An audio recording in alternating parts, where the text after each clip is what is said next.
Tejasvinavadidamastu ma vidvishavahai. Om Shanti, Shanti, Shanti. Namah Shivaya, and welcome to another day of meditation. Someone asked me in an email, like, why I don't kind of continually give a guided meditation and talk throughout the entire time that we're working on meditation and practicing meditation. Really, in reality, the way I teach meditation has evolved over the past 7, 8 years. When we look at the Yoga Sutras, Patanjali, he gives us a guide to the 8 limbs of yoga, and that idea of meditation is within those 8 limbs. Yamas, niyamas, then asana, the seat, pranayama, which is the breath, then drawing the senses inward, then focusing the mind, which is not meditation. Focusing means that you're kind of like, gearing up for meditation, and then that idea of our concentration, it can also be interpreted as focusing mind or concentration, and then there's meditation, which then leads to that kind of moment of bliss or unity. So when we kind of look at what he's saying, the first thing he says is, one of the first things is like, look, draw your senses inward. And the reason why this all came up is because somebody said, I'm doing your meditation and I'm also doing somebody else's meditation, but they talk at the whole thing, and they're telling us what we're feeling and telling us what we're focusing on and telling us how to breathe and telling us that how we're love and we're this and we're that. And in reality, what happens if you have the guided meditation or the person talking constantly, that's attaching to the external environment and the senses. It doesn't mean that there's anything wrong with that, but it's not meditation. It's not classical meditation. When I first started teaching meditation, and I always had meditation here Tuesday nights at 8 o'clock, I would come in, I would do a little Dharma like I'm doing now, a little Dharma talk, and then I would just kind of say, sit, breathe, focus, go inward. And that was it. Like, I did not give, I really tried to give as limited directions as possible. What I found is for most people, like 90% of the people who would come to that meditation class, it was just too rigid. It was too harsh. They didn't come back. It was like 10% people who they had experienced meditation teachings that were like that. Either they maybe came in with a different mantra, or they came in with a different idea of the intention of connection, of what they were connecting to in meditation, but the idea that the teacher wasn't constantly talking, they were from a tradition that was like that, and they got it, and that was like 10% at or less. The majority of people had gotten very used to these kind of Deepak Chopra, online meditations where he's just talking and reading poetry and giving little insights into self-help insights into life, and really not meditation.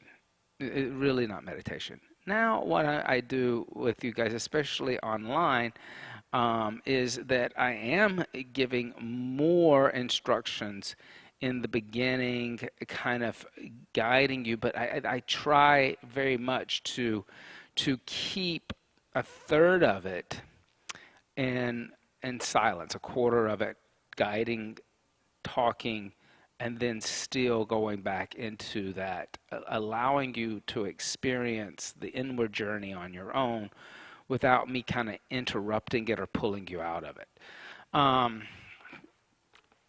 for those of you who find it easier to have a guided meditation where the the facilitator is constantly talking or giving you visual cues and um, uh, giving you directions. Notice, you know, what is really going on, right? Another friend of mine said, I'm doing a meditation pranayama where pranayama techniques are being taught while we're meditating. And like I kind of said, I said, well, pranayama is part of meditation according to Patanjali. In other words, you have to restrict the breath, but I can't teach you pranayama as pranayama in a meditation, right? If I'm constantly talking to you about technical things associated with breath work, then we're focusing on a external technical action, right? It's technical. So there's no way that you're doing that thing of meditating, of drawing the senses inward, focusing on that higher intention. I'm being vague about that term. Patanjali is saying that you are focusing on Ishvara, which is your personal identification with God, and then you are uniting with that, which is the meditation. That's the point where meditation goes so deep inward that you have yoga. And that can't happen if there's a constant chatter of instructions being given to you or directions or what to focus on.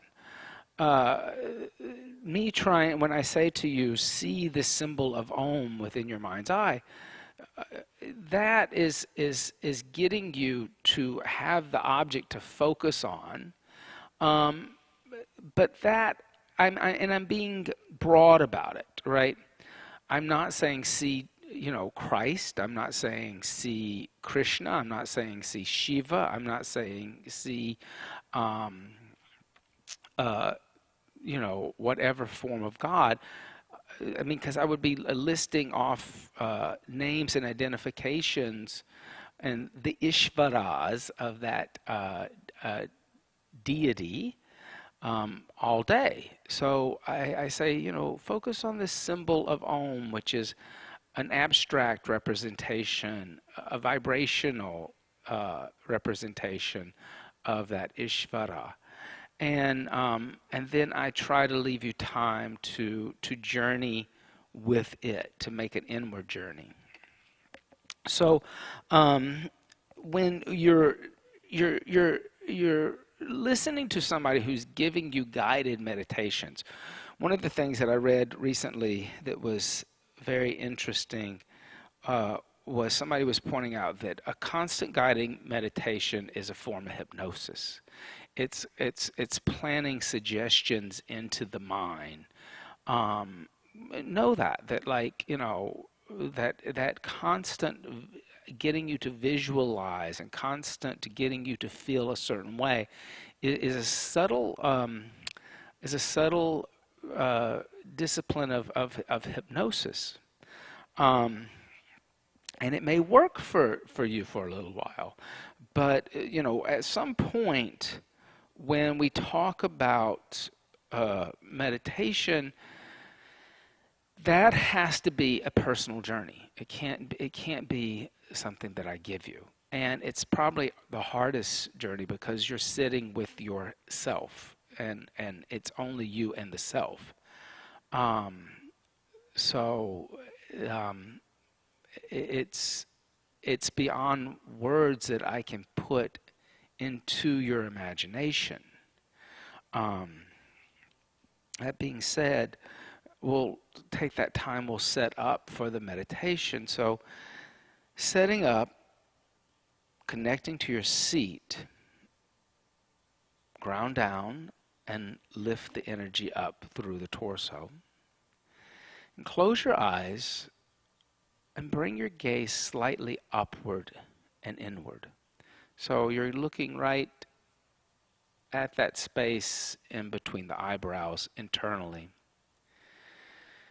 And draw your senses inward. You'll listen to me for a little while. The sense of hearing will be the last thing to be drawn in, but taste, sight, touch, smell, allow them to come in. Also, that the mind starts to come in, right? The mind starts to come in.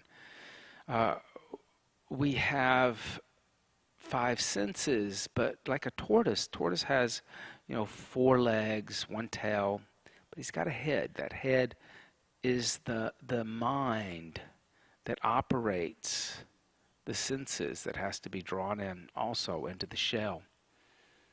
So bring the senses inward, begin to bring them inward, and focus on the breath. And allow the breath to smooth out. Let it even out. Notice how, like, when you allow the breath to even out, and there becomes a conscious effort to make the breath even inhales and exhales and smooth and elongate them, the mind automatically becomes calm. You become calmer. So inhale 2, 3, 4, 5, 6, 7, 8. Exhale 2, 3, 4, 5, 6, 7, 8. Inhale deeply.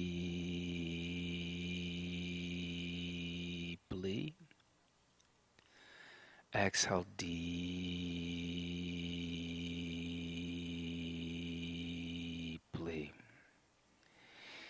Inhale deeply.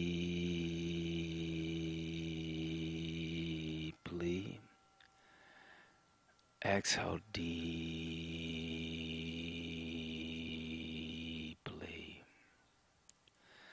As you inhale, hear the sound of Om within yourself, that vibrational sound of divinity.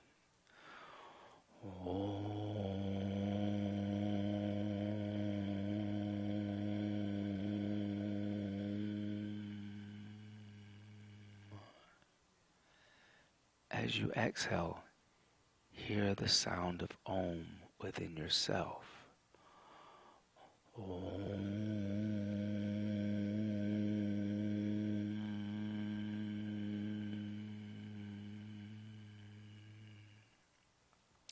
Inhale the sound of Om.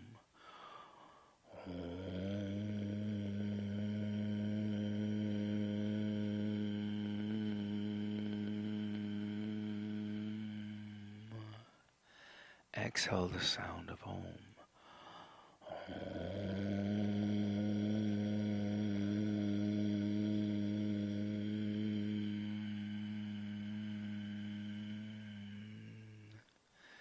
As you inhale the sound of Om, see the symbol of Om in the mind's eye.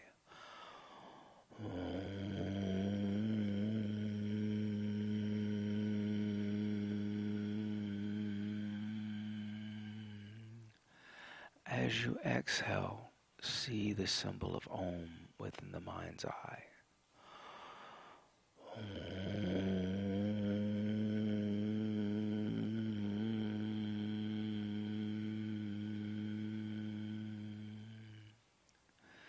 As you inhale, see the symbol of Om within the mind's eye. As you hear the symbol, a sound of Om within the body. Om.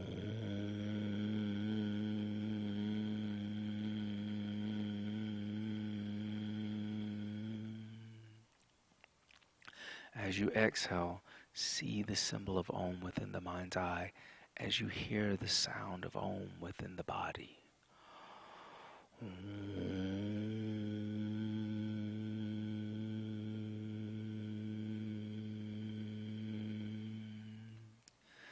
Continue to deeply inhale, matching that sound of Om.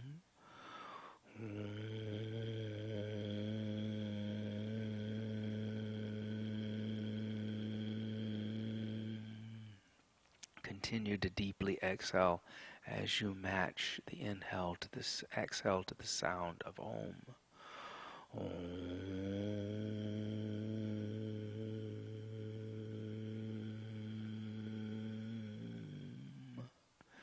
Continue deep inhales. Continue deep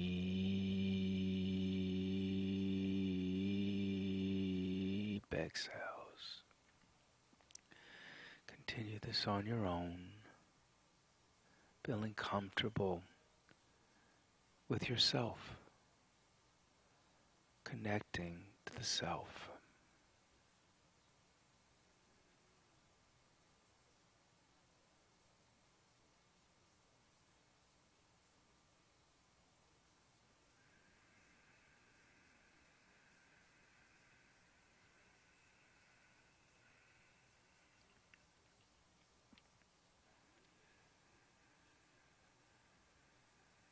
As the mind begins to wander, continue to connect to the breath and that sound and that visualization of Om.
Continue deep inhales. Continue deep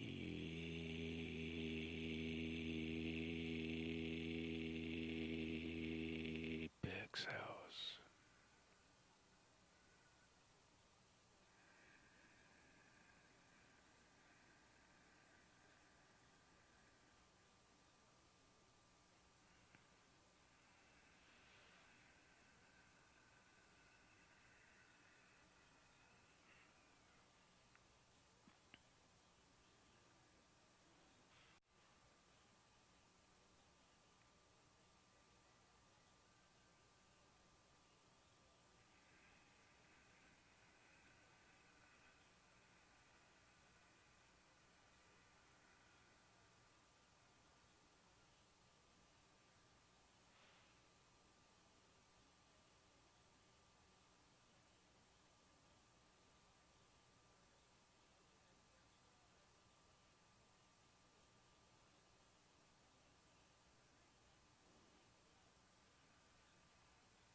Silently tell yourself, I am not this body. Silently tell yourself, I am not this mind. Silently tell yourself, I am not these thoughts. Silently tell yourself, I am not these emotions. Tell yourself you are Swayambakashit, self-illuminating, infinity, eternal and everlasting. Inhale for the sound of Om.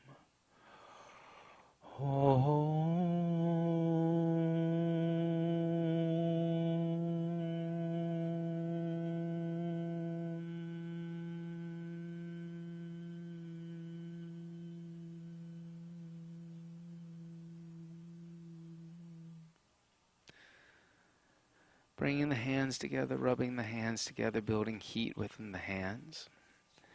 Bring the hands over the eyes. Allow the heat within the hands to be absorbed into the eyes. Gently open the eyes.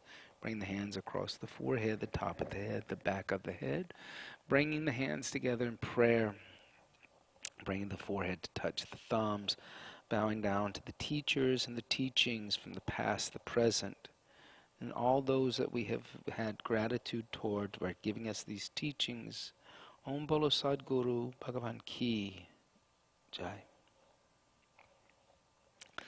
So that idea of that moment of silence is and that you're not being constantly led verbally is also an affirmation of my belief in your and self-confidence and giving you self-confidence that you are. I believe that you can actually make that connection um, internally, and so I really feel that like teachers that can't allow that student to have those moments of silence, that they feel like that they need to constantly direct them. Um, there's something from that facilitator that is conveying that they feel that the student is weak or that the practitioner is weak, that they don't have the capability of of of making that leap from exterior to interior. Um, I believe that every facilitator or teacher that uh, teaches the tradition of yoga, you have to have that belief that the practitioner can make that transition and you have to let go of them. You have to let them, go into the deep end of the pool, so to speak. Have a beautiful rest